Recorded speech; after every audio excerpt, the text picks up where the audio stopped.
Hello guys, welcome to back my YouTube channel Suraj Sinha 6868। तो आज हम करने वाले हैं विषय विज्ञान कार्यपत्रक 72 यानी कि वर्कशीट नंबर 72 और दिनांक है 28/12/2020। वो भी हिंदी मीडियम से करेंगे आज हम।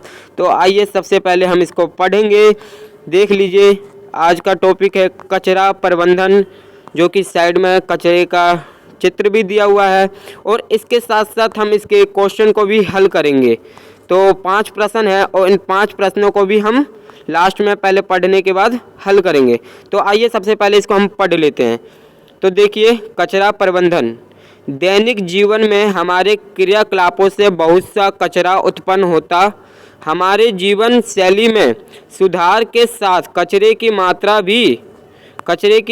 भी बहुत अधिक बढ़ गई। पैकिंग के नए तरीकों ने भी अजैव निम्नीकरणीय कचरे में वृद्धि की है।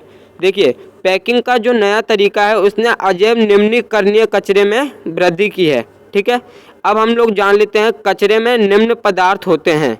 ठीक है, इसको जानते हैं, जैविक कचरा और अजैविक कचरा। तो सबसे पहले जैविक कचरे को पढ़ेंगे हम लोग।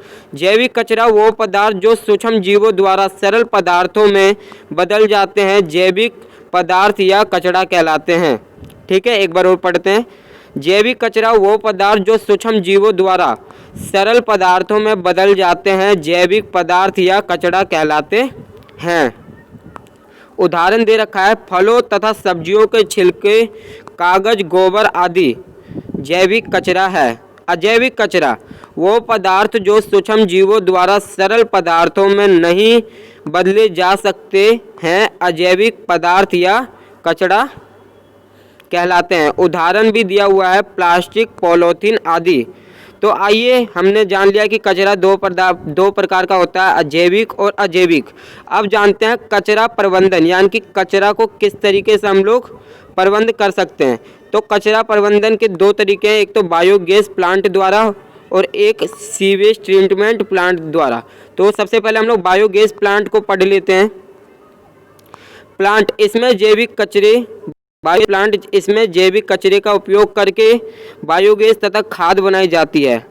ढलाव एक निचला क्षेत्र है जहां पर कचरे को डाला हुआ दबाया जाता है। पुनर्चक्रण, इसका अर्थ है कांच या धातु से बनी वस्तुएं तथा ऐसी वस्तुओं का पुनर्चक्रण करके नई उपयोगी वस्तुएं बनाना। जब तक अति आवश्यक ना हो, इन पदार्थों का निर्माण नहीं करना चाहिए।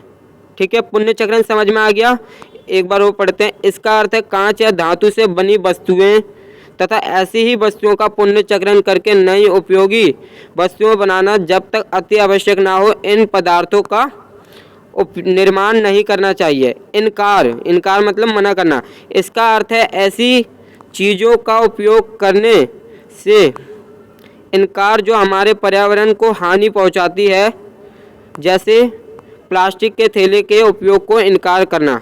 तो जैसे कि हम लोग जानते हैं कि प्लास्टिक हमारे लिए सबसे बड़ा खतरा है, तो इसको हम इनकार कर सकते हैं। अब सीवेज ट्रीटमेंट प्लांट के बारे में जानते हैं। इस प्लांट में नाले के पानी को नदियों में डालने से पहले साफ किया जाता है। कंपोस्टिंग, जैविक कचरे को गड्ढा खोदकर दबा दिया जाता है। लगभग 3 महीने में ये खाद बन जाता है। जो कंपोस्टिंग होता है जैविक कचरा, उसको हम लोग गड्ढा खोदकर डाल देते हैं और वो लगभग 3 महीने में खाद बन जाता है। पुण्य उपयोग, हमने यहाँ पे पुण्य चक्रण पढ़ा था, पुण्य उपयोग के बारे में जान लेते हैं। यह तरीका पुण्य चक्रण से भी अच्छा है या बढ़िया है। विधि में हम वस्तु का उपयोग बार बार करते हैं। प्लास्टिक के जार, बोतलें आदि रसोई घर में सामान को रखने में उपयोग किया जा सकता है। ठीक है, अब पुण्य प्रयोजन भी है इसका, उसमें इनकार था, इसमें प्रयोजन है। इसका अर्थ है जब कोई वस्तु जिस उपयोग के लिए बनी है, जब उस उपयोग में नहीं ला जा सकती, तो उसका किसी और रूप में उपयोग करना, जैसे टूटे चीनी, मिट्टी के बर्तन का पौधे लगाने में उपयोग आदि।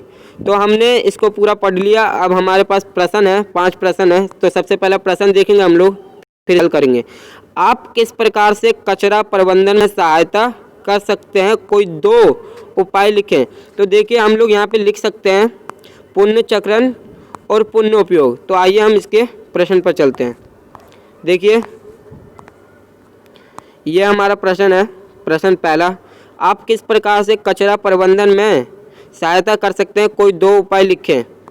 तो उत्तर सबसे पहला दे देंगे हम लोग, पुण्यचक्रण इसका अर्थ है कांच या धातु से बनी वस्तुएं तथा ऐसे ही वस्तुओं का पुण्यचक्रण करके नई उपयोगी वस्तुएं बनाना। जब तक अत्यावश्यक ना हो इन पदार्थों का निर्माण नहीं करना चाहिए। ठीक है। और दूसरा दे सकते हैं, पुण्य उपयोग, यह तरीका पुण्यचक्रण से भी अच्छा है। इस विधि में हम वस्तुओं का उपयोग बार बार करते हैं, जैसे प्लास्टिक के जार, बोतलें आदि रसोई घर में सामान को रखने में उपयोग की जा सकती हैं। ठीक है। प्रश्न नंबर 2 पढ़ लेते हैं।